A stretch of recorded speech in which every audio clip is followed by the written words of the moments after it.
Good afternoon. I'm going to call this General Services Public Works Committee meeting to order. Today is May 13th, 2024, and we are meeting in the library community room here at noon. With me today is Councilmember Wood, and we'll go ahead and get started. We have 4 agenda items before us today. The first one being a request rejection of bids for the compost facility maintenance project.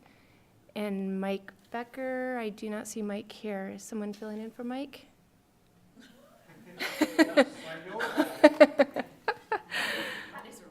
And Randy Adams, our city attorney, will be filling in for Mike Becker today. I know all about wastewater. All I know is that the bids came in substantially higher than the engineer's estimate, and that the feeling was that we might be better off rebidding that, rejecting it, maybe reworking it a little bit so we can bring the cost down a little bit. And so we're asking council, which is required by statute, to reject all bids and allow us to go out and rebid. Great.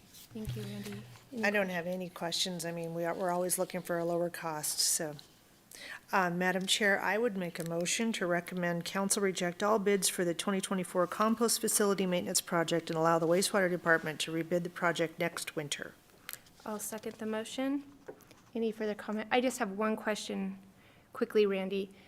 When we reject the bids and then put it out for new bids, are we required to rewrite the requirements? Or can it be exactly the same? They can be exactly the same, or we can rewrite them. Part of it could be timing as well. So that's going to be up to the wastewater department whether they want to try to restructure it a little bit to bring them down, or assume that they might be coming down anyway with a different season. Thank you. Any further discussion? All those in favor? Aye. Opposed? Motion carries. Item number 2 before us is request approval of a memorandum of understanding with the Coeur d'Alene Regional Chamber of Commerce for the 4th of July parades and fireworks show. With us today is Renata McLeod, our Municipal Services Director. Welcome. Good afternoon. Yes, this is an agreement that is very similar to last year's agreement that we had for the 4th of July with the Chamber of Commerce. This is the last of one of our large events that we've been negotiating on and setting up separate agreements. In this one, you'll see all the details that have to do with the traffic control. This is a pretty large event because it's kind of 2 events rolled into one. So we have the parade earlier in the day, and there's a certain traffic control plan for that. And then we have the fireworks in the evening, and there's a more intense traffic control plan for that.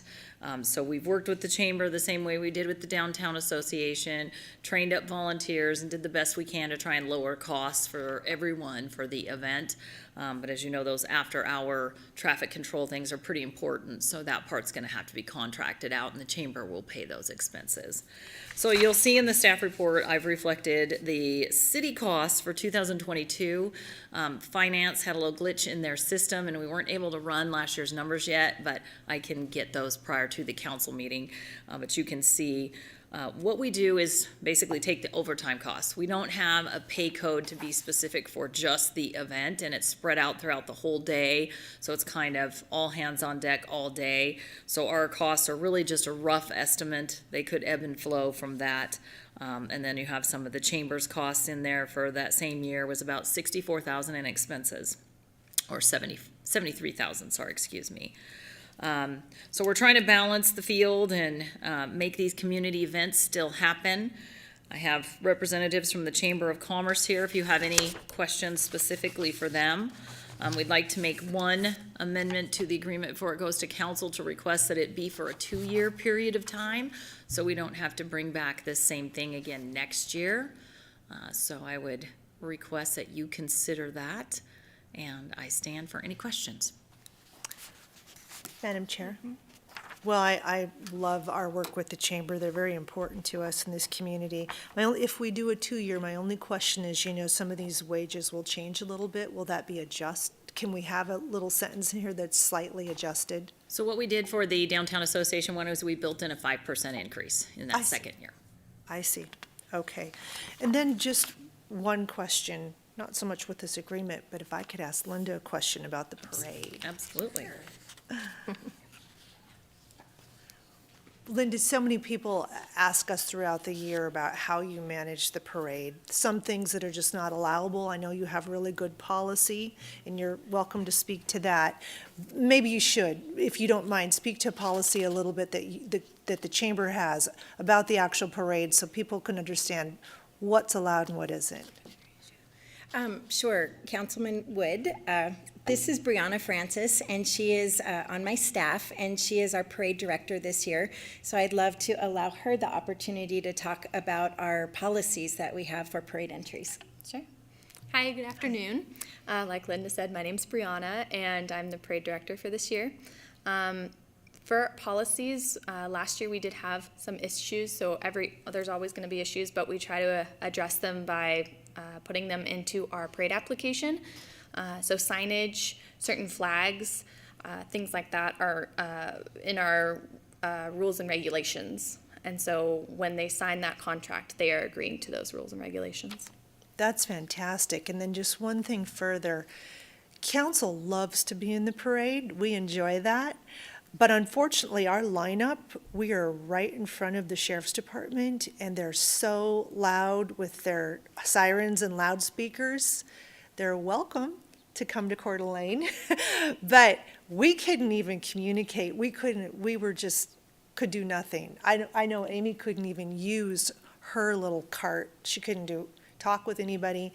Could we please be away from that this year? Yes, we will work on that for you. We would Okay. love to do that for you.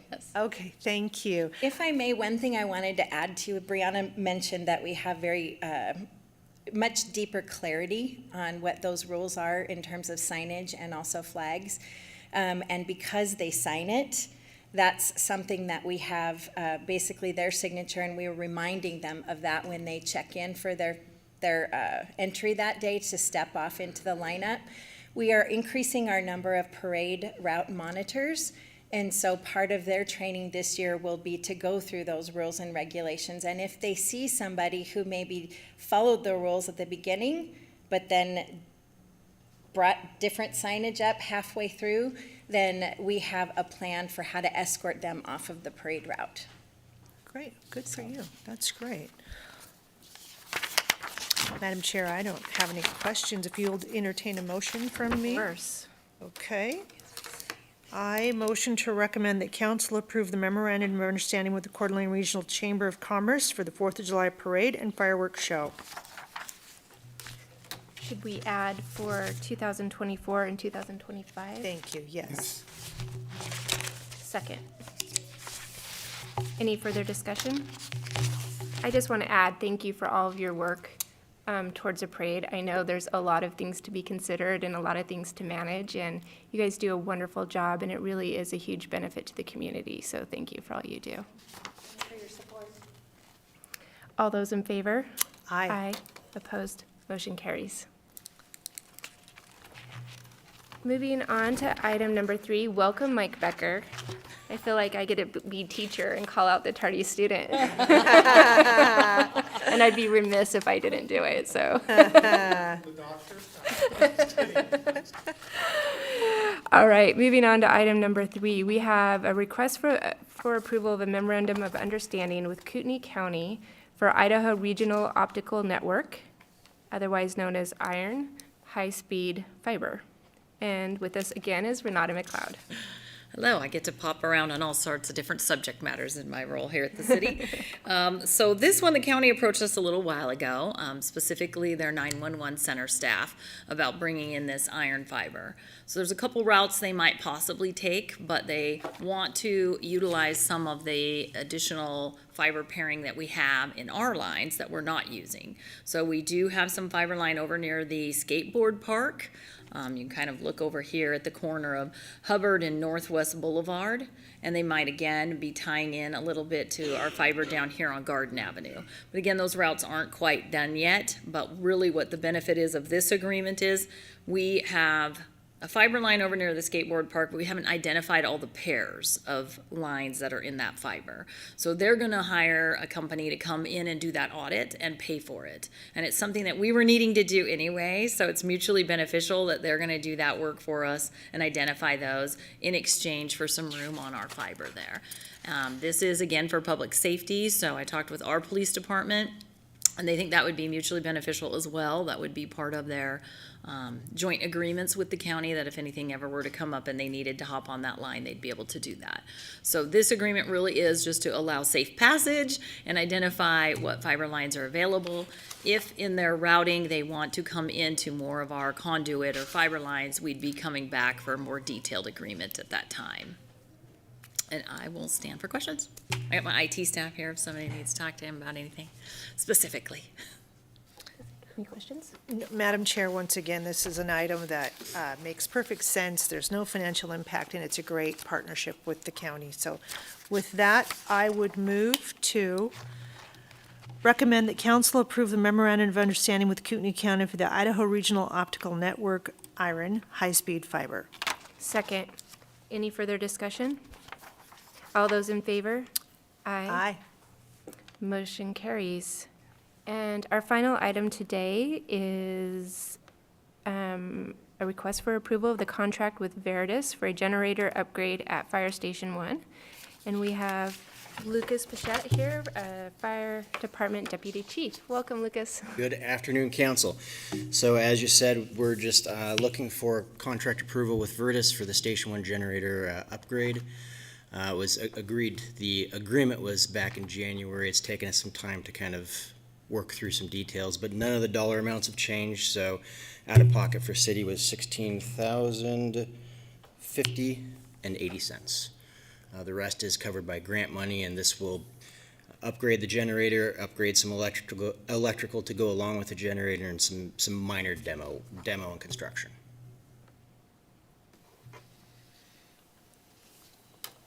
Sorry, I'm catching up real quickly. So the total cost of the project is $160,000 and some change. Yes. And the majority of that being covered by a state grant, Correct. leaving $16,000, as you said, with the matching funds from the city. Well, that's a deal. Yeah, that's a good deal, yeah. I like it. Lucas, I was just curious, this has obviously already been budgeted, planned for. I'm not sure why it's coming before us, but appreciate it, I guess. It seems to be, once again, some really good work by staff to make sure that we can use this grant money whenever possible. So, Madam Chair, with that, I would make a motion to recommend that council approve a contract with Veritas for generator upgrade at Fire Station 1. Second. Any further discussion? All those in favor? Aye. Motion carries. And seeing that we are at the end of our agenda for the day, looking for a motion for adjournment. So moved. Second, all in favor? Aye. Aye. This meeting is adjourned. Thank you, everybody, and thank you, Mike, for coming.